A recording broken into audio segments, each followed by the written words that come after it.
Hello there, I'm Pippa the Parrot, and today my ship is sailing to the incredible land of India.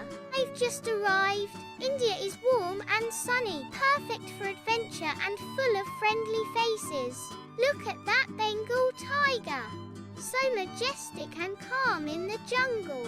India has deserts too. Camels walk long distances in this hot, dry land. Elephants in India are smart and kind and sometimes wear beautiful paint. Brr! It's chilly up here in the Himalayas, but the snow leopards love it. India's cities are full of life, colours and delicious smells. Wow! The Taj Mahal is even more beautiful than I imagined. This is where India's famous tea comes fresh from the fields. Peaceful waters and floating homes, Kerala is so calm and beautiful. India smells amazing. These spices make food tasty and colourful. This sloth bear loves honey.